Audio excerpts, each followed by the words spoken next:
And with that, I'll turn it over to Chuck, who is the expert on this resource, and he's going to walk us through all of its advanced functions. Very good. Welcome, everyone. I'm happy to see so many familiar names on the participants list today. That is wonderful. There's an awful lot of folks who are contributors, which is really great to see. And I do see some familiar names from various organizations and some friends as well. Hi, Thatcher. And it's great to see all of you being here for this. Today's session is really aimed at a little more advanced search. However, if you're a noob and this is your first exposure, please stick around because you'll get a lot out of it. I promise you. But I will generally be kind of sticking to some advanced features, some unknown bits that are worth knowing about, and we'll be talking about those as we go through stuff today. This is the first time that we've done kind of an advanced users session before, so this is really exciting for me as well. I have a tendency to talk about the same like 4 things over and over and over and over again, so it's really exciting to have an opportunity to talk about a little more in depth some of the features of the website. All right. So today, let me start by sharing my screen. System desktop.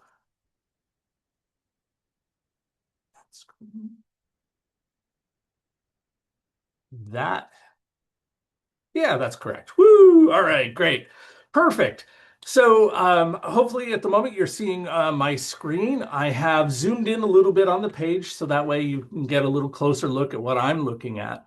And I've also made the cursor comically large by my standards so that way you can see it a little easier. Okay. So the first couple of things I wanted to talk about as far as this site goes is that you'll notice that now we have the ability for user accounts. This is a thing that didn't exist on the old site. It is a new feature for the new site, and if you haven't created an account, I really do recommend that you do so. Is it required? Absolutely not. You can use this site as an anonymous user just like you always have, and things are fine. However, if you create a user account, there's a couple of advantages. Well, one advantage for me and then several advantages for you. So I'm going to go ahead and log in. By the way, the registration link is right here on the main page. Okay. And all we're asking for is your name and, your email address. And the one thing at the bottom here that is kind of valuable to us, like this is the one thing for me, is the allow communication from site owner. So what that does is that allows us to send you a email periodically. And we do have a very nice newsletter that's shaping up to be a beautiful publication. And you get to see that. And that has some interesting things as in what we've added to the site recently. And you'll also see some of our other history-related services. So you'll see some news items from New York Heritage, as well as our archival work that we have going on here. So it's one of those things where this is really good for us and good for you to sign in and have that allow communications from site owner. So I'm going to go ahead and log in.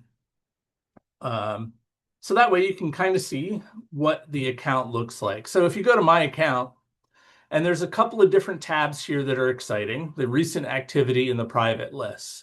The recent activity, you have to check the checkmark box to make it work for you. And basically what this does is it keeps for you a list of recent searches you've made, although only 10 of them. And then at the next one down is the recently viewed. And so these are pages you've actually looked at. Again, only 10 of them. There's reasons for that, but we'll talk about it a little later. This is useful, so that way if you spend a lot of time on the site, it's possible that you can go back to a search that you've done a minute or two ago or the last time you were there, so you can kind of pick up in your session where you were previously. It's a nice feature. People like this because they have that ability to kind of go back to where they were, to what they were doing. So private lists is going to be kind of a thing I think that people, especially if you are in a library or if you're in a historical association or a museum, where you'd have a tendency to do research for other people. A private list allows you to kind of collect things that you find on the site and add them to these nice lists. The beautiful part about adding them to a list is that you can actually email that list to yourself, and it basically arrives as a pretty email. And then you can forward that list to anybody else. So if you're working for a museum and you spend a lot of time researching something on the behalf of a patron or a client, you can then email this thing to yourself and then forward it to your client, and they get a nice, pretty set of links that send them there. Another thing that's fun about private lists is you have the ability to leave yourself a note about what this represents. For instance, today I will be using the example of Megan Handler. She's a friend of mine that passed away a number of years ago. I basically use her as an example because I know she would hate every moment of this. So I kind of use it as a way of remembering her and also annoying the hell out of her ghost. So this is a list that I've created for that purpose, and I've added notes to it. So in this case, this is her obituary, and I just wrote obit because I was being fast and quick. And down here, I have young playwright. Now, I understand that there are limitations to this, meaning these lists, again, are limited to a certain number of items. I believe a private list is limited to 15, and you're only allowed 10 private lists, which is terrible. We've asked for more, and they're considering it in the software. So there might be more in the future, but that does mean you kind of have to keep your private lists clean. If you're not using a private list, delete it so that way you've got space for another one in the future. Okay, and we'll talk more about private lists a little later as we go. So I wanted to mention that's a benefit. This is a big thing because this was not something that was available on the old site. And the ability to store things like this is a really neat note-taking capability that you've got now. All right. So some things that we want to talk about as far as the search, and then we'll get into some interesting tips that I always seem to cram into the end of other sessions. I kind of want to start with this time around. So let's talk about the search engine because this is going to be the core of what we talk about today. So you'll notice there's a search box right on the main page. You can go ahead and you can type in whatever thing that you want to search for right into the box and click go, and you'll get results. I want to highlight the fact you'll notice that I typed in Megan's name, so Megan Handler is listed there. However, I did not capitalize her name, and there's a reason for it. This search engine ignores capitalization. This sounds kind of like a crazy thing, but it actually kind of simplifies the search a little bit for you. You're not going to have to do, if you're looking for a middle initial, you're not going to have to, do a capital letter and then a lowercase letter and try different variations. Capitalization does not matter. So there's your first tip out of the box, out of the gate. So I'm going to go ahead and click on the magnifying glass to commit this search. In which case, then my search results come up. Now, the way this works is your initial search, if you just type in Megan and Handler like this, you're going to get every page that has Megan somewhere on the page. You're also going to get every page that has Handler on the page. So together, but not necessarily near each other. And it searches by best match first. Well, what best match means, and that's, by the way, over here, is best match just means that those two things, in this case, Megan and Handler, are somewhat close on the page. Okay. So the farther I go down this list of results, I'm only seeing 1 to 20. But if I went all the way out to 173, 173 probably only has Megan somewhere at the top of the page and Handler somewhere at the bottom of the page. So it ranks it by what it thinks you want by the closeness proximity of those two words. Okay.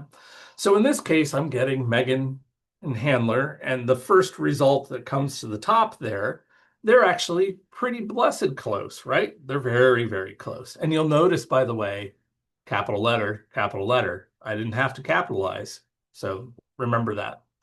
So the other thing to mention about this is that if I go ahead, yeah, let's go ahead and continue onwards. We'll talk about printing tips in a minute. I'm going to put quotes around it.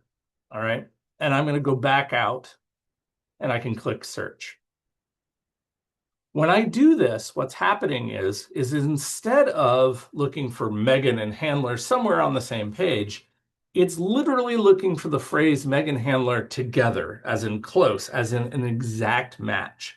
In which case, now what I get is I get this different set of results. Remember before I had 173 results, now I'm down to 69 because I've collapsed that result search set a little bit. Okay. So this is a little the big tips right away. Now, if you've been a user of our site for a long time, you've known the quote trick. This actually worked on the old version of the site back in the day as well. So this is kind of an exciting, I wouldn't say exciting. It's kind of a usual thing that we do. Okay. So now, 9 times out of 10, this is where I stop on the whole search discussion. Now we get to play with new toys. And so here's the new toys. On the old site, when you typed in Megan Handler, one of the things that you could control was how close together those words were, meaning there was a little drop down box and you could say within 3 words, within 5, within 10. You can still do that here, but you need to use a new syntax for that, a new bit. So I've got Megan and Handler like this. I'm going to use the tilde key. Now, the tilde key, if you're unfamiliar, is on your keyboard. It is in the upper left-hand corner. That is true on Macs. It's true on PCs. It's true on most laptops as well. The tilde key is usually a shift something. I think it's command on a Mac. It's in the upper left-hand corner. So if you do tilde, you then can choose a number. So I'm going to do tilde 3. So it says Megan. So I have Megan Handler in quotes, tilde 3, in which case now when I go back over and I click the search button, what it's going to do is pull up a very similar set of results. Now you'll notice I went down a little bit. We were at 69 previously. Oh, we went up a little bit, so we're at 80. So basically what it's doing is now it's pulling in results where they are within 3 words of each other. Okay. So the first result here, you'll see Megan E. Handler. And then the second result is just Megan Handler. Okay. So now what you're seeing is that searching within. So now I'm getting results where Megan and Handler are kind of together. Okay. So that's kind of one search tip to begin with. Okay. I want to show you one of these results for just a moment because I want to highlight a couple of things about the interface and actually get to one of our search tips, the usage tips that I think is worth talking about. So I'm going to go ahead and click on this first result. So this is page 18 of the Adirondack Daily Enterprise from January 11th, 2014. So I'm going to dig in here, and if we zoom in a little bit, you'll notice that we have green highlights on the screen. By the way, we chose green highlights because it is colorblind friendly. I think this green color is visible against this background for like 90% of the forms of color blindness that exist.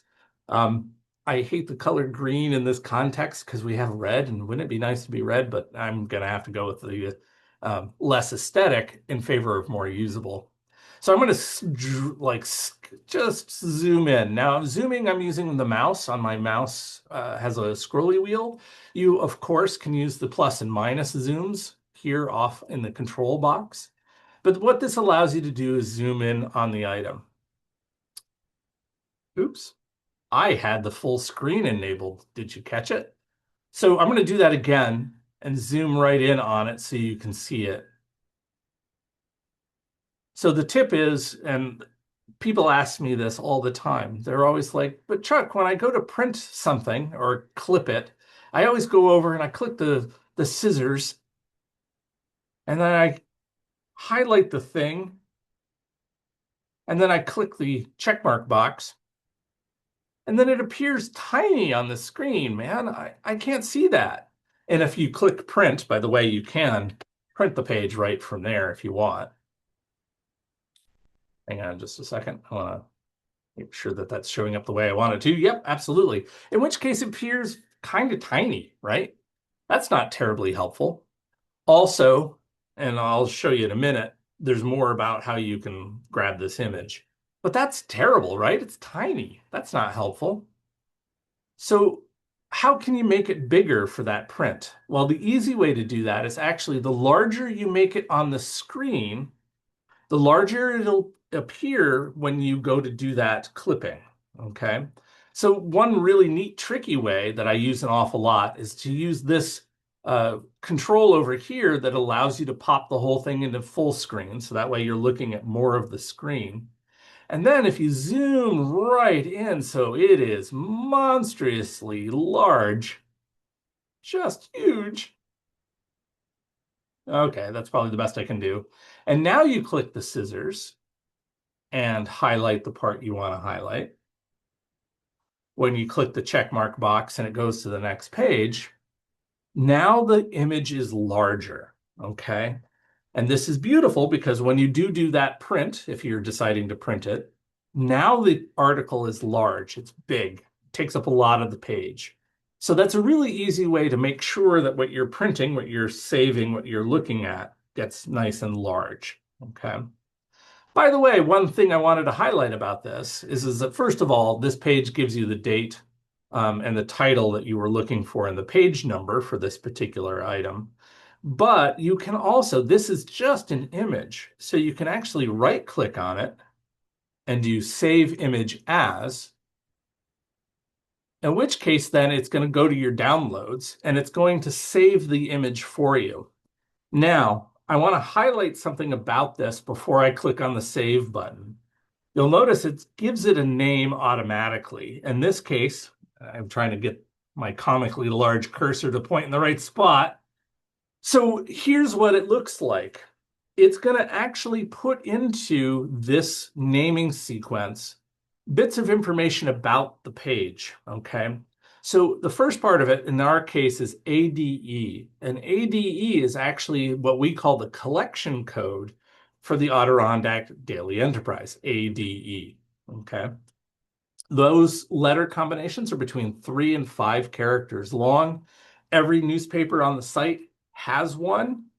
They are all different. This is the index field information for each title. So in this case, it's obvious. ADE is clearly Adirondack Daily Enterprise. Your newspaper, it might not be obvious. I'm just saying you right now, we have a lot of newspapers. I've had to make up some really weird codes. So anyway, that's ADE. And then afterwards, you'll see 2014 01 11. Okay. And basically, that's the date. Okay. So in this case, 2014 01 being January, 11 being the day. Okay. Afterwards, you'll notice that it also has 128. Well, let's skip that. Let's go to the next bit. It says 01.1.18. So O1 is actually the edition. The O1 is the section. All newspapers on our site have an edition, and there's only a few titles that have multiple editions. So most of the time that's going to be O1. All of our titles have just one section, so it's always going to be .1. And the 18 is the page number. So that way you can find this saved graphic again if you needed to by following that little breadcrumb trail that's on there. So I'm going to go ahead and click save. And the reason I wanted to show you this is, why did it's not letting me select the thing. Okay, here we go. I got it. Woo! All right, here we go. So let's go to downloads where this file is located. This is going to look very different on your machine than mine. I am using Fedora Linux. I don't use Windows nor Macs, generally speaking, so mine is a Linux. So your window is going to look different, but I just saved this image here, and I'm going to double click on it, and you'll notice here's what I just saved. So I've got this article now, nice and zoomed in, and I can get even closer if I want to, or I can include this graphic in something that I'm writing. So if you're taking notes in a note-taking app of some form, if you are in the process of writing a story for your local historical association, you now have a screen cap that you can use on there. Is it the highest resolution in the universe? Nope, but it's probably going to be good enough for a lot of the uses you have. Okay. So I'm going to close these windows and go back to what I was looking at. I'm going to go back to the main page. So say, for instance, I am truly, honestly doing a search for references to Megan Handler. This is not a great reference to Megan directly. This was actually a award for nursing excellence that her parents, who were both doctors, I believe, created in her honor after her death. So this, while fun, is not necessarily what I'm looking for. So let's go back to the search and see if I can get rid of some of these, because every time they awarded this, there's a post in the newspaper about that particular post. Okay. So I'm going to go back up here to Megan Handler, and I'm going to adjust the settings that we're talking about here for a little bit. Um, so let's talk, and here's the exciting bit about booleans. Yay, booleans. Um, the reason I laugh about Booleans a little bit is because I took a whole college course in Booleans. It was terrible. I hated every minute of it. And the fact that I have to teach it to other people drives me insane. But Booleans are a fabulous thing. I know all the librarians that are on the call right now are rolling their eyes because they're just like, not another thing about Booleans. Booleans are powerful and they're great. And I want to show you this, okay? So the beautiful thing about Booleans, and there are the three standard Booleans available. You have and not, and or, okay?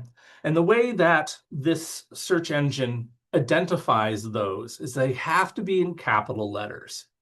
So for instance, let's go ahead and back all the way out to just Megan and Handler. So I'm taking my quotes out, all right?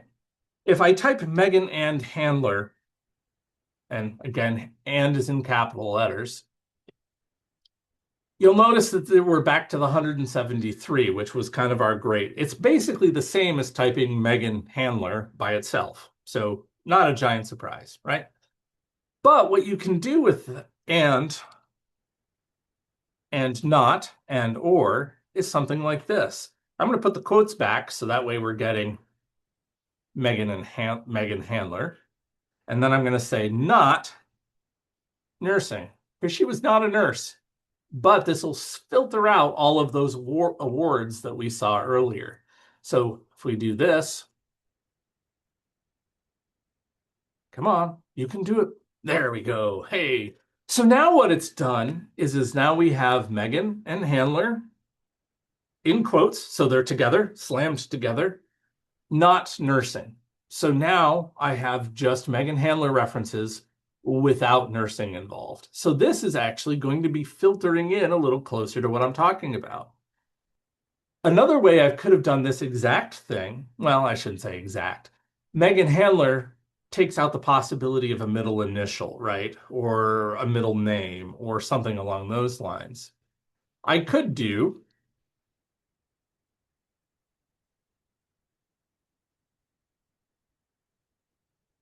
Megan and Handler, not nursing. And by the way, I like to put these because I'm a computer geek. I like to put these in parentheses like this because what that does is it executes Megan and Handler first, and then it filters all the knots out. So here we go. If we do the same search again, now we get a little bit different set of results. So now we are looking at things that are a little closer, well, except for this one. Woo! So you get an idea of we're beginning to zoom in on some particular features. So let's see. Let's go, Megan. Whoops, I capitalized. Don't need to do that.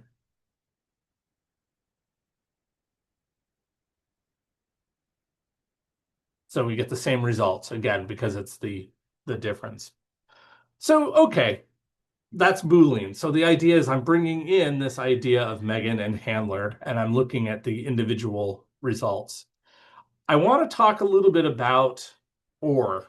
Or was a little bit harder to find a great example for, but I did. So here's the thing about Megan Handler. I have her obituary. I have a vast number of results about she won a Young Playwrights Award as a teenager.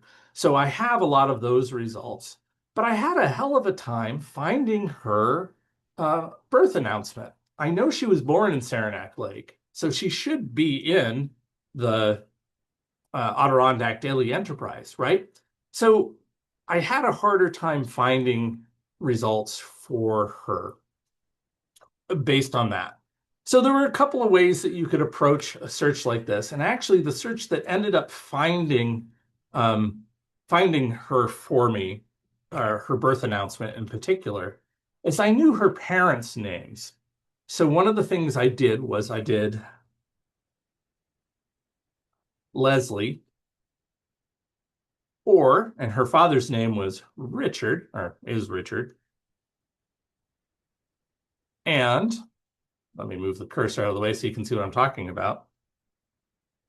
Handler, not nursing. And the reason I'm doing this is I'm looking for where I'm looking for Leslie or Richards and Handler. So it's got to be a Leslie and Handler on the same page, or a Richard and Handler on the same page. And none of them need to be nursing. For the love of God, I don't need to know about the nursing awards. Okay. So what's happening here is that if I do a search, I am now plumbing the depths of our site for this particular set of things. Okay. The other thing that I know about Megan, and this is a good point to talk about the faceting over here. Okay. You'll notice that if you've ever been if you're a longtime user of our sites, and as this one in particular, you'll notice I haven't actually touched the advanced search yet. So let's look at advanced search for just a second. This advanced search button brings up a set of options that are very similar to our old website and the way we used to do things. So here is a date field limiter search that you can do. You can also focus your search directly into a particular title. I always tell the story about particular titles in that, and there's not a great example that's right up close, but basically the idea is that this box shows the exact title of the newspaper. However, we might have 2 or 3 or sometimes 4 different newspapers, and I put air quotes around the idea of different newspapers that have the same title. So we use the Library of Congress designation for newspapers. So the Library of Congress keeps a master list, or at least they believe it to be a master list of newspapers in the United States. And they have different records for different titles in newspapers. So it's possible you might have a newspaper in your locality that's called The Observer, but there might be 3 or 4 papers in your region who have the same title of The Observer. And the reason for it is because every time the paper changed the masthead, so if there was a period after the name, or they changed, like they added an eagle to the masthead, or if the paper changed ownership, so if the paper was sold to somebody else, that was one of the triggering events that might cause the Library of Congress to create a new record, because technically, as far as they're concerned, they're new ones. I'm sure if there's any catalogers on the call, you catalogers are losing your minds because that's not correct. But this is kind of what ends up happening is that we have, in a lot of cases, multiple titles that have the exact same name, but they are actually different titles as far as categorization is concerned.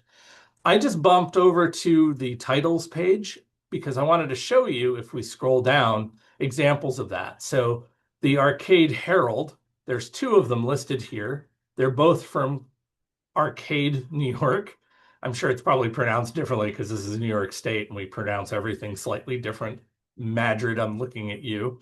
But you'll also notice that there's Wyoming, which is the county that it's in. And then you also have, well, actually, is that the yeah, it's Wyoming. And then we have the date range. And so we've done that on this list. Buffalo Morning Express is a prime example of that. We get this wonderful breakdown of like three separate titles. And you'll notice the dates aren't necessarily congruous, meaning it's not necessarily the same title throughout. So while it displays that information here, when you're back on the search, it will not display that same information here. Okay, so just be aware of the fact that you might have different titles here. Okay, that's why I don't encourage people to limit by title using this screen per se. You'll also notice on the other side, we have a limit search by county. And I'm going to say this for everybody. I say it all the time. I want to advertise it as much as possible. This box isn't smart enough to know that a particular city is not located in a particular county. So, for instance, if I go ahead and I say I want to limit to Albany County, and then I pick Albion as the city, and then I click search, it's going to find nothing because there's no city in Albany County called Albion. Okay. The search interface isn't smart enough to help you out on that. So I have a tendency to tell people pick one or the other, do a county or do a city, but don't do both unless you're absolutely certain that that helps your search. Okay. So be careful about that. The last bit I want to show you on here is the search summary. Right now, the search summary is set to text. So what that means is you get the text at the bottom here that actually shows you the text. And this is, by the way, pulled from the OCR, the optical character recognition for the page, and it's present there. Okay. You can switch it to images and then rerun your search, in which case what you're going to get is little snippets of the newspaper image, the actual page, and they're highlighted so you can see them. Some people prefer that. I'm not a big fan of this, but absolutely knock yourself out. Do it the way you want. There is also, by the way, none, so you can actually shut them all the way off. So that way you're just getting a list of the page items. I'm not that guy either. I like the little bit of text, so that works well for me.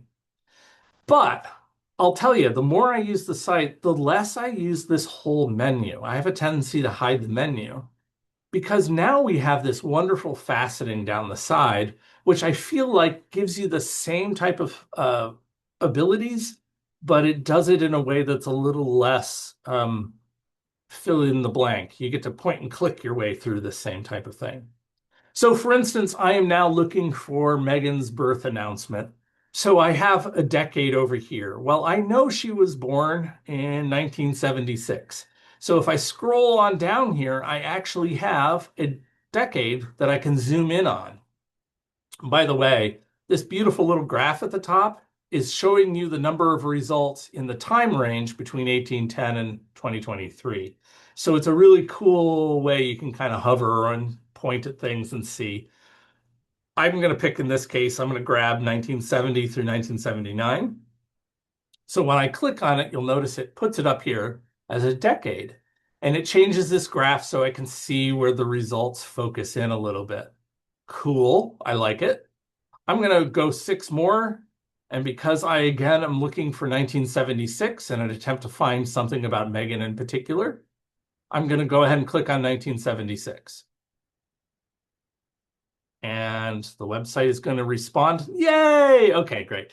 It's a little slow. Apparently, you all are cheating on me and you're using the site right now. I can tell. So anyway, here's what's happened. Now I have decade and year, and I focused everything down here. Now I can see the result I'm looking for just off the top of my head. Just looking at things, I'm like, whew, look at this. This is probably the one. But you'll notice that I have more options along the side here that might help. I can drill deeper into a particular title. So if I know that I'm going to the Adirondack Daily Enterprise, probably, then this is going to be where I want to look. So I can select it off the list here. The other possibility too is I can select counties where I can narrow down the county. Again, Saranac Lake is mostly in Franklin County, so Franklin County is where I might go. And cities, again, I have the ability to narrow it down even further to Saranac Lake in particular. Okay. The next bit down on this wonderful list of facets is collection. This just means who did the newspaper come from in particular. So in this case, if I want to search through just the stuff from my own organization, I could do that. Or if you have a local library that you know is contributing those papers, you could search within their collection in particular. Page doesn't do much. Word count, I don't feel like does an awful lot either. So anyway, I'm going to scroll back up. So I feel like without even having to zoom in on the Adirondack Daily Enterprise, this is going to be my place. Also, look at this. It's misspelled. Huh. Because that's not how she spells Megan. I wonder if that's in the OCR. It is in the OCR because it's there. I wonder if that's a misread in the OCR, meaning the computer misread the name Megan, or it's a misprint. So let's drill and look. So now I'm on that page. You can see the little bit of green hanging out here. I'm going to zoom in on the green. Oh no, they misspelled her name in the newspaper, in the birth announcement. If you're a genealogist, you're rolling your eyes because you're like, Chuck, this happens all the time. And it's true. It does happen an awful lot. Okay. So I want to show you another possible way you could have gotten to this particular name. Okay. So I'm going to go back to my search box and make another adjustment. Okay. So I want to point something out to you on this screen in particular. There are some controls at the top, which if you have not learned to use, this will save you a boatload of time, okay? First thing to point out is the little magnifying glass that's got an arrow on it basically is a rerun this search. And so it goes back to that main search page again. The arrows on either side is go to the next search result that I saw on that page. So that way you can page through things really fast. But this return back to your search is a killer feature. So you're not going back to search. You can click up here if you want. You can also click on the logo, and I'll show you that in just a minute. But that's I use this control all the time. It is just, for me, a default way of operating. Over here on the other side, this is the controls for the newspaper itself. So the idea being is that you can actually go back out and look at the title by itself. So you can look at the different issues. You can move to the next issue by clicking here. You can move back to the last issue if you want from there. So I'm going to go back to running the search again. So I click on that. I'm back at my very complicated set of steps here. Booleans, they are hyper exciting. And so that's this particular type. Now remember, we had a misspelling of Megan. Really badly misspelled version of Megan. So I'm going to go ahead and let's build a search so I might be able to particularly find that search. So some other fuzzy search capabilities that we have now that we didn't have on the previous site is the ability to do wildcarding inside of search phrases. So for instance, this would be the correct spelling for Megan. If I was uncertain how these folks spelled Megan, I could actually put an asterisk in here. Because what's going to happen now is it's going to look for words like Megan that have different characters between the M and the G. So the idea being is that you can search for variations in that spelling. Now, in this case, I'm cheating because I already know how badly this is misspelled. I can actually go in here and take out that A and put a question mark instead. So the asterisks that I showed you here will do multiple characters. The question mark will do a single character substitution, meaning it will find everything that has at least one letter. So it'll look for an E, it'll look for an A. If there happens to be a G in there for some unknown random reason, it will find those results as well. So I've got Megan. I am going to go and And we're going to go handler again. In which case I should be able to get results similar to this. Waiting for it to refresh, waiting for it to refresh. Come on, you can do it. This is how I can tell there's a lot of folks using the site at the moment because it takes it a really long time to refresh. By the way, the more complex your search, the more time it takes to do that little bit of processing work. So when I did that big long string search, that also was one that it took it a really long time to find. So here we go.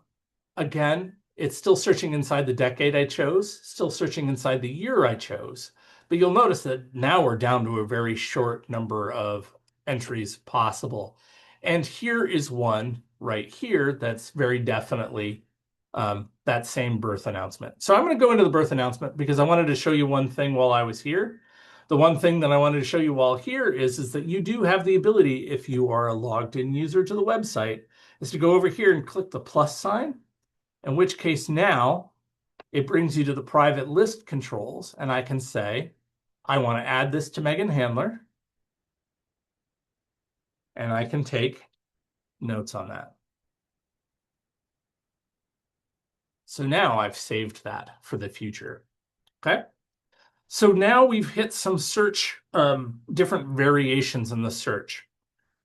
If I really truly couldn't find this, as in maybe they misspelled handler as well, and so the names were all messed up, there is possibilities for this too. And this is a search technique that isn't a search technique.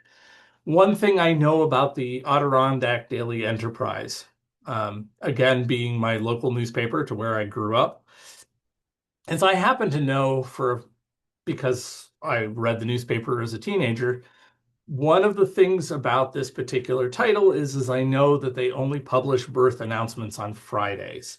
So the other possible way that I could have done this is just to do it by hand. So I went to titles. I went into Adirondack Daily Enterprise. We have all of Adirondack Daily Enterprise listed here, okay? By the way, did you notice something? Limit search by title, and it already has the search terms I was using from the last screen. And in fact, that's a site-wide thing. Anytime that you go and there is a search box, it will remember the search that you used on the other pages. So I have this search again, and I could, in fact, limit my search directly into the Adirondack Daily Enterprise from this point. I'm not going to because I want to show you if you wanted to move date-wise, you could do it. So I know she was in 1976. She was born in 76. I know it was July, so I'm going to drill into July. And I know for a fact she was born on the 3rd, but they didn't publish on the 3rd. So I could look at the day before, but she wasn't there. I could look at the next, the next newspaper on. We don't have one for the 5th, but we do for the 6th. But in this case, I know the Adirondack Daily Enterprise doesn't publish birth announcements every day. They only do it on Fridays. It's a Friday type of news item, I guess, in which case that's how I could find that same information by popping through and looking at the dates. So that's not really a search tip per se, but it's one of those things where if you are using the same newspaper or set of newspapers over and over and over again, you'll have an easy time finding things as well. So I'm going to pop back out to home for just a moment. Notice that the search term I was using, searches, follows me around. The other way I could have done this too is to go into clicking on a county in particular, in which case you'll notice again that same search follows me around as I go to the next place. But this also gives you the ability to expand your search into particular counties by selecting them off the happy list. Oops, I thought I clicked on Clinton. Okay, so now we've got some searches along the side here. I've got the search and now the specific titles. So why, Chuck, are you pointing this out to me? Well, in the case of someone like Megan, where I'm focusing on a particular person and I know what county they were in particular, one of the neat things that you can do in this case is you can actually unselect them, which is absolutely crazy. So the idea being is that, for instance, I know there's a lot of results in Franklin County for the Adirondack Daily Enterprise, but what I can actually do is go in here and be like, all right, cool. Show me stuff not on the Adirondack Daily Enterprise for this particular region. And what that does is it actually gives you the ability to kind of broaden the search out of the well-tread areas, I guess. I was actually, for her, able to find some really interesting results outside of the region that she was actually in because of that. Um, I'm not going to I'm not going to be too proud about that. The Press Republican was one, definitely, but the Press Republican definitely had a tendency to republish stuff that was coming from the Adirondack Daily Enterprise. The other thing, too, is I also have the Lake Placid News, but this isn't a giant surprise. The Lake Placid News and the Adirondack Daily Enterprise were operated by the same folks during this time period. And so it was one of those things where that's um, not a super exciting response. But I could go and be like, ooh, Ticonderoga? Ah, what interesting results can we find in Ticonderoga? So now I'm 42 publications. I'm looking through 3 particular counties, Ticonderoga. So now there is the possibility of more information. This one is interesting. Ticonderoga Sentinel, August 25th of 76. Let's go see what this is about. Oh, this paper is terrible. Let's zoom in a little bit and see what we get. Well, what do you know? This is actually a result talking about who you were interested in, right? I don't know who wrote this exactly, an article written by somebody. But what's interesting about it is this is actually wrote to the Dr. and Mrs. Handler, named their baby girl born in Saranac Lake in July, Megan Elizabeth Handler. So this is actually a mention of her in a newspaper I would not have considered looking for in the past, or would have been buried so far down in the results that I might not have seen. So it's one of those things where it's an interesting thought that you can actually exempt from a search some of the titles you find the most common results in, which might actually help you dig a little deeper into the result pool for things that are available. So let's pop back to the search for a moment. I said, there we go. Woo! Okay, so a thing that I want to show you, and I've mentioned it over and over and over and over again, so you're probably sick of hearing it at this point, is you'll notice again that my search terms follow me from blank to blank. You'll also notice that all of these settings have been following me from blank to blank as well. If you want to clear everything and start over again and just be like, all right, I'm off on a new search in a new world doing a new thing, the way you can do that is to click on the logo at the top. It's kind of a hidden feature because I'd expect there to be a clear button or a whatever here. But no, you can actually click right here, in which case now it clears the contents of that box. And you'll also notice that it also resets the filters, so there's absolutely no faceting in place whatsoever. Okay. So let me go through the list and make sure that I have told you all the things that I am super interested in telling you about on the search. So these are these are kind of the big ones as far as search tips go. One last thing I want to point out is notice that the search history button is here. Because I'm a signed in and logged in user, I have the ability to store these, so I can always go back to a search that I've used. But again, you only get 10 that appear here, so we're not storing your history forever, just 10. Okay. All right. So I think those are the big tips that I wanted to share across the board. I think that is it. I'm sure by now we've got some questions. I'm gonna start with the most Let's recent just because it's right there, Chuck. Does the Okay, go hyphen, for it. yeah, you know how in some databases with Boolean searching, the hyphen actually has like its own function? Is the hyphen, does the hyphen do anything besides be a hyphen here? Not that I'm aware of. Okay. I don't believe so. I was just trying to experiment with it. And it seems to me that it's only functioning as a hyphen, like it gets picked up as a hyphen um, in the searchable Sure, fields. Okay. sure, And then sure. another question was, um, oh, okay. So what someone was asking, is there a way to filter the site where you can see the most recent editions? So not by publication date, not the most recent publications, but just to know what has been added. No, not at the moment. There isn't really a functionality for that. It is on the wish list. It has been brought up before. By the way, we do keep a wish list. So it's one of those things where if you have a particular feature that you think would be valuable, it is always worth emailing me and letting me know what your feature might be. We'll add it to the list. Basically, the idea is that our lists, this wish list basically comes down to we can ask the vendor for it, but if it requires any coding changes, they have it, or major coding changes, they have a tendency to charge us for the developer time. So we kind of have to prioritize what new features we want and how important they are because we have to spend money on them. Okay. So Sally has a sort of there's that. attendant question to that. Is Sure. there the capacity to run a search again at a later date? So like the same search, but it would only show you new things? That would be cool No. though. No.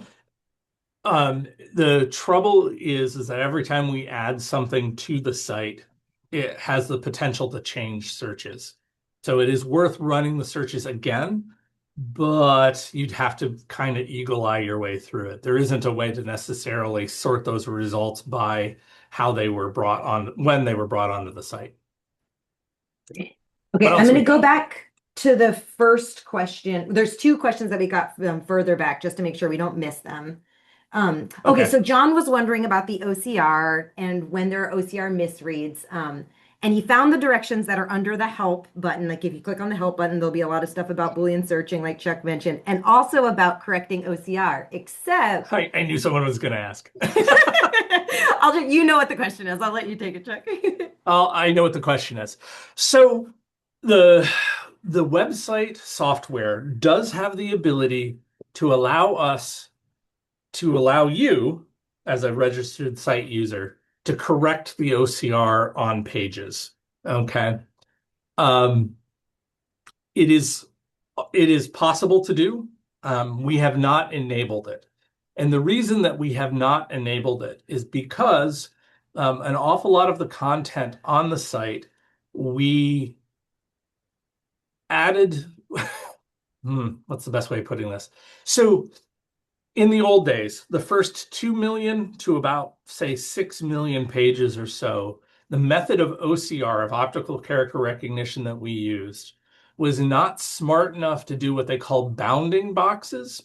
So what that means is that bounding boxes highlight text that are a part of a column together as a single entity.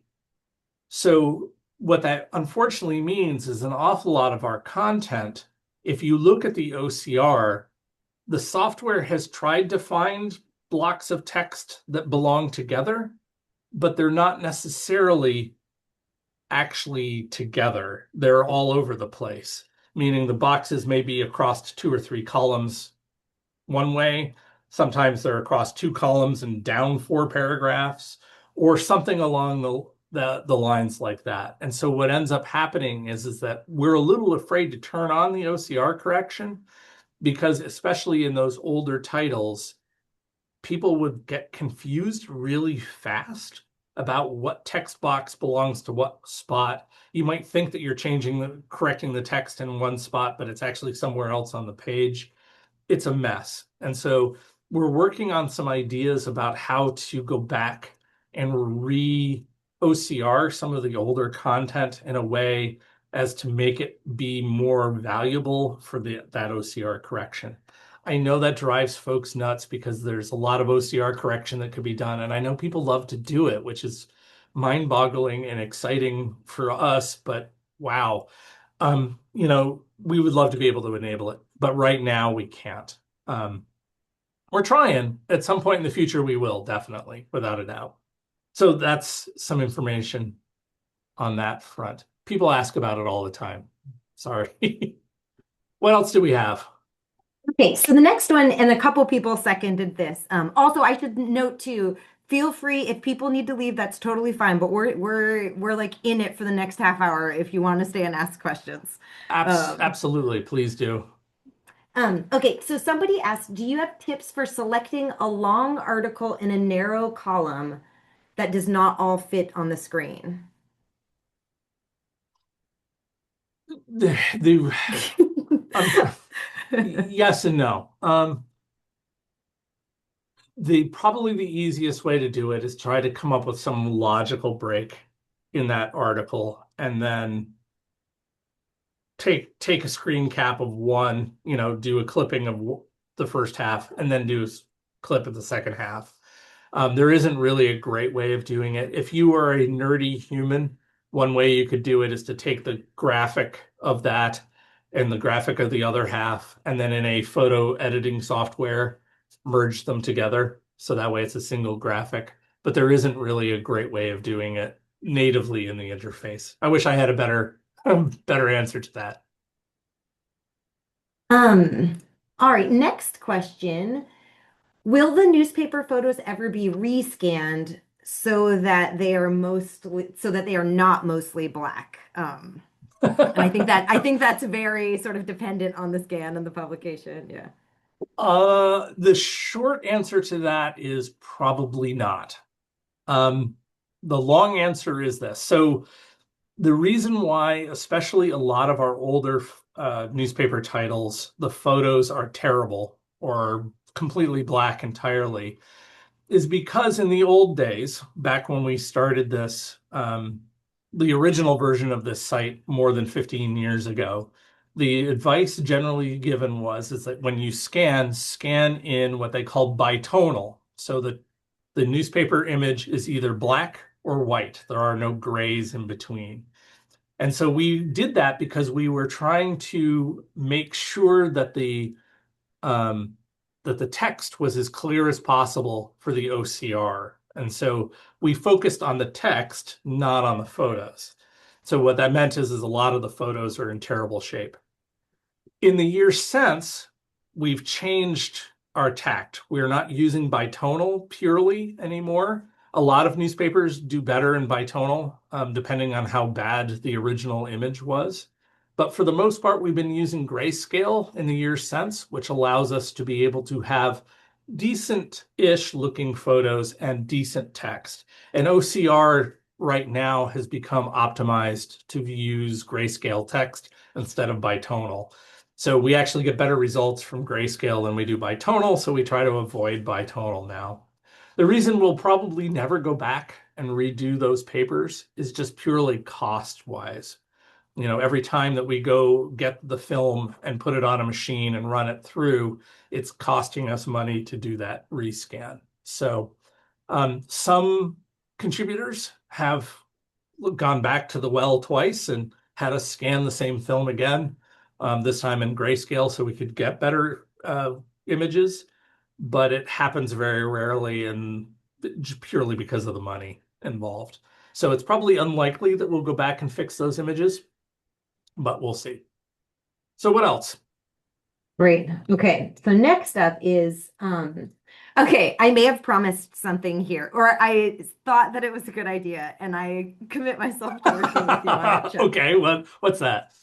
Somebody just asked if you have a 1 or 2 page list of your hints. I just linked to the help section so everybody can see like on the menu on the far right. A lot of like the Boolean searching things is listed under there. So a lot of the things that Chuck talked about can be found there. There's already documentation. But do you have a 1 or 2 page list of your hints, Chuck? I do not, but I can create one. That actually that's a great idea. I'd be happy to do that. Awesome. Happy to do And I that. can help too, since I threw you under the bus because I think I put it in writing as well. So Okay, so another, oh yeah, go ahead. I see a question from Sally that I kind of want to talk about a little bit. Sally asks, "How comprehensive is the database for titles?" Hi, Sally. And what was what was published versus what was included? I ask because sometimes I search in the wonky Fulton newspapers database too, and maybe find different content. And maybe there isn't a lot that isn't digitized anywhere of small presses. Okay, so that's a great thing to talk about. So according according to New York State, so New York State did a project back in the 80s and 90s where they got funding from someplace to do an index of all of the titles that people held in their collections in New York State. So they talked to libraries, academic libraries, they talked to museums, historical association societies, that type of organization across the state. And they said, hey, what do you have in your holdings for newspapers? And so they generated a list of microfilm and paper and microfiche that might be contained anywhere in the state. And as part of that, they created what they consider to be a master list of every title from New York State. Now, is this a comprehensive list? Absolutely not. However, it is a really interesting, deep list of what's here. They have on their record more than 10,000 titles in New York State, according to them. If I look at what we only have a little bit between 100 and 1,200, I think, 1,300 titles. So we have a long way to go to having, short of having all of them. Okay. The other thing that's part of this as well, which is interesting to talk about, is that money was made available as part of a federal grant during the 90s in the 80s and 90s to also have microfilm um, microfilm made of paper titles. Newspaper is notoriously fragile. If anyone's an archivist and has spent time working with it, it's really hard to work with the original newspapers. And so it required a very special process to be photographed for archival purposes onto microfilm. All of that microfilm, theoretically, that was paid for as part of that project, a copy went to the state library as well. So theoretically, the state library has a very extensive collection of newspapers that were done as part of that project as well. So how does that relate to our collection? Well, we work primarily with libraries and also museums and historical associations. So what ends up happening is that a library, and very in particular libraries in general, find microfilm very terrible to loan to patrons. So the idea being is that if you have a reel of microfilm and you have somebody coming off the street that wants to look at it, you've got to point them to where your machine is, and very often you have to help them.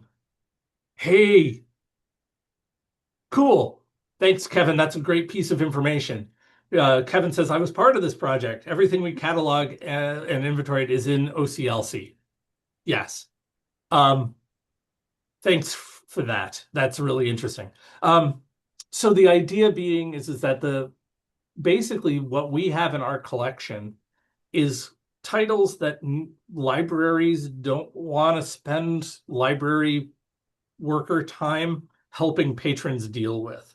That was one of the things that was identified as kind of a problem, is that I've got all this microfilm, but I hate having to keep showing people how to use the microfilm reader over and over and over again. And at the time, the technology for OCRing had become pretty common and relatively cheap to do. And so we embarked on this project to kind of alleviate libraries' burden in handling this film. We don't have a collection policy, really, truly, here. It basically comes down to if a library has film and they want to contribute it to us, they go through the process of having it digitized. We run in-house our own digitization program, but other organizations can do that as well. So Advantage Preservation, Backstage, all of these other companies that do that work. So basically, we're kind of at the whim of what libraries have that they want to share with us. And in the past, we also kind of prioritized what we would call large runs. So if a newspaper had an awful lot of microfilm, if they had a large run of newspapers from the 1870s through 1920s, we would take it. Small newspapers, we have a lot less of because we kind of, in the end, prioritize these larger runs. Now that most of the larger runs in the state have been covered, we have a tendency to come back to some of these smaller runs, especially in small towns where every small town wanted their own newspaper. They would create a newspaper. It would run for a few years and then it would go out of business because whoever ran that newspaper didn't want to do it anymore, or there wasn't much money in it, or there was some other reason for it. And so it's possible that a lot of these small towns also do have a newspaper, but the newspaper just was never large enough to be considered necessarily on our first pass through. But now we'd like to see them because we'd like to see as it's like Pokemon. I got to collect them all. I got to have as many titles as possible ultimately in the end. So that doesn't necessarily help explain per se what's here. The other thing that's worth talking about too is what's here is very dependent on copyright and IP in the United States. So anything ahead of, and I think it's 1923, maybe, um, is considered public domain. And so we have a tendency just to make that assumption. There are exceptions to that rule, but generally speaking, ahead of that is public domain, ta-da. Between the 30s, 1930 and 1963, things are generally in public domain, except if the if the owner of the title asserted copyright. And by asserting copyright, I mean either they registered for the copyright or they published in the paper itself copyright. So they said we're copywriting this title for the future. And so what that means is that stuff that's in public domain, we feel comfortable using without any restriction. In which case, a vast majority of our content is the material ahead of the 1920s. Okay. The second largest bulk of material that we have is between the 1920s and the 1960s, because that's stuff that we feel comfortable most of the time using without restriction. We do check for copyright and we do ask contributors to look for copyright if they can in that particular set of time periods. So that's our second largest bit of material. And then by far our smallest amount of material is between 1965 and last week. Okay. So what that means is that in order to be considered for inclusion here, we absolutely must have the permission of the publisher, the editor, the owner, whoever has the authority to say so. And that actually works for us in a lot of cases because newspapers like the Adirondack Daily Enterprise and to some extent the Plattsburgh Press Republican, the Courier Journal from around the capital region. There are others, but these small newspapers who are under tremendous financial pressure right now to be profitable, to be functional, to stay afloat, have a tendency to not like to post their archives online because it costs them money to keep those archives online. So they either will sell their archives or access to their archives to someone like Newsbank, which provides services for libraries, or they will approach us and be like, can you keep our archives safe for us? In which case we happily take those files, post them, and then they link. I laugh about the Adirondack Daily Enterprise all the time. If you go to their website and you click the archives link, that archives link dumps you onto the landing page for the Adirondack Daily Enterprise on our website. So it's a nice relationship. So that's another thing to think about as far as titles go, is that a vast majority of our titles are public domain for the most part. The smaller part of them are the not public domain stuff. Okay. Sorry I ranted about that, but it's copyright in the United States is very complex, and newspapers are one of those things that we always have a certain level of risk in posting, meaning we could post a title and somebody who owns the copyright could hunt us down and sue us about it. It hasn't happened yet, and I would knock on wood if I have wood anywhere nearby, but it's one of those things where there's a certain amount of risk, and we feel confident that what we have posted, we have rights to be able to use. Sorry to rant. What else we got? Think this sort of is in the same vein. So someone was asking about the Redex historical newspapers. And just ask, can you compare the New York State historical newspapers with the Redex historical newspapers for New York newspapers? I actually was unfamiliar with this. I'm Maybe. unfamiliar with this as well, Oh, okay. so I I just can't. looked it up. Let I can. Yeah, I guess we can't speak to that, but Yeah, I didn't know I that was a can. thing. I can link Read it. X. I would Uh, be interested in further looking at that. so that's what it is Huh. there. No, So we'll that's take a new to look. me. That is very new to me. Thank you very much. Whoever mentioned that. Let's see. Richard, Richard, I think. thanks for mentioning that. Yeah, I'm gonna need to do some more research as to what that is. We do And have then some notable differences if we want to talk differences between us and other resources. Um, the one that we get compared to all the time, and it's fair that we do, I think, to some degree, is people always talk about our friend Tom Chernesky with Fulton Old Postcards. Um, we love Tom. We love what he's done over the years. I think one of the advantages that we have over Fulton history in general is that our date, we have date naming involved. So it's possible to restrict things by date specifically. So that's interesting. That's definitely one. Newspapers.com is another resource.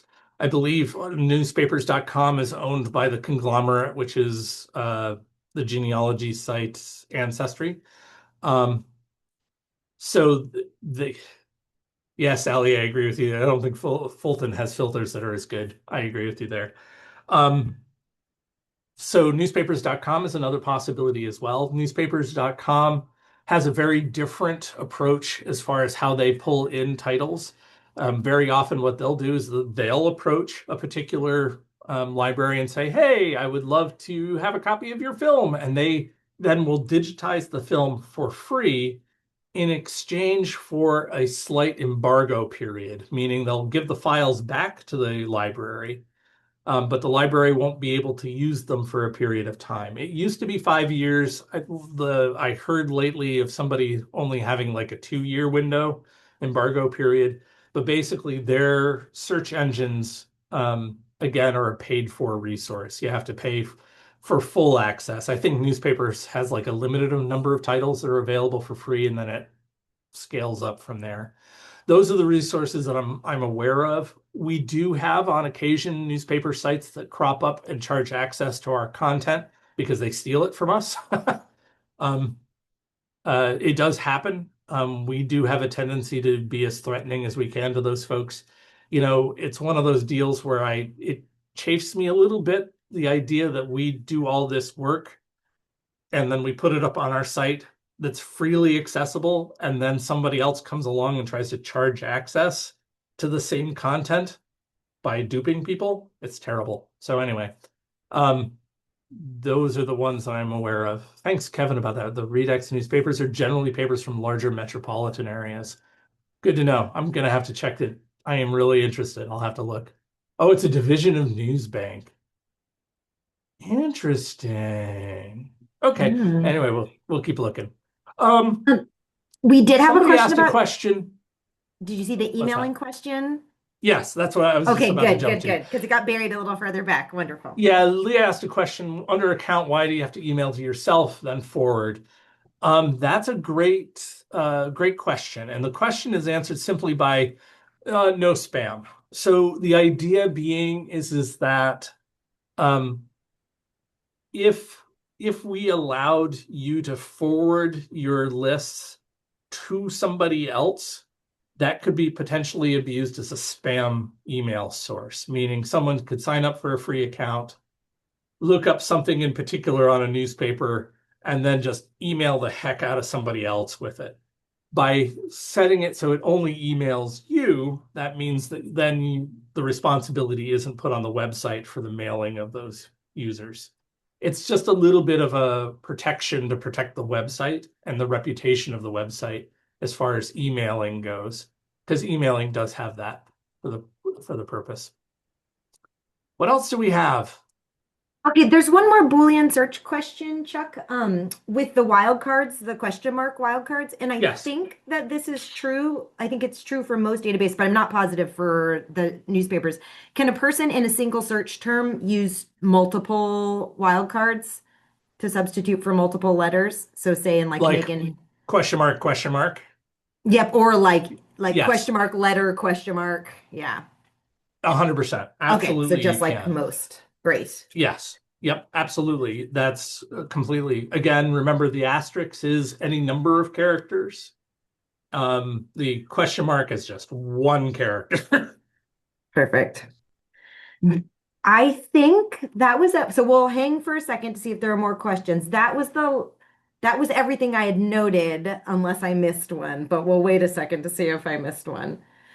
I also Excellent. did want to give a shout out to the graph that you pointed out that shows like the frequency of like the site, like the frequency of searches for that term within. It's super fun sociologically too. So if you want to like look at things, like look at internet across time and its use, or look at like artificial intelligence or Ah, something like that, it's actually really fun to just get a yeah. snapshot of when things were like when things entered the lexicon or they might have entered it like earlier than you realized, which is also really interesting, or when they became really heavily used.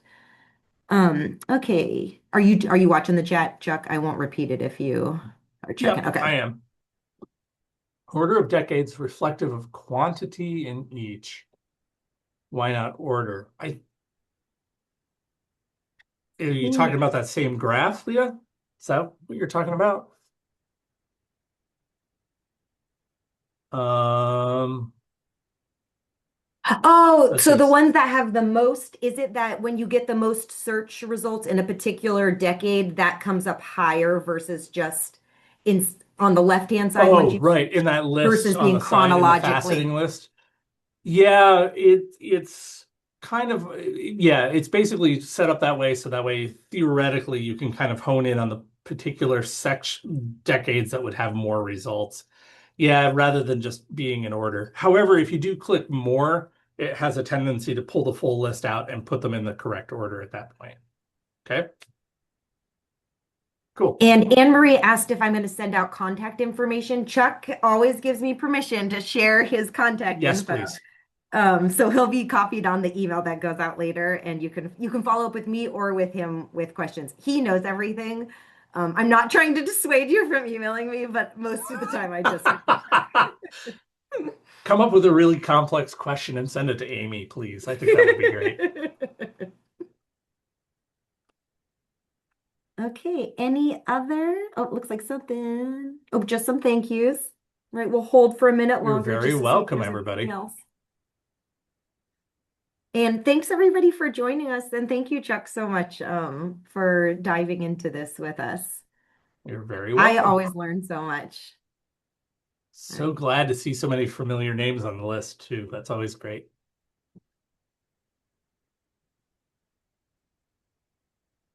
All righty.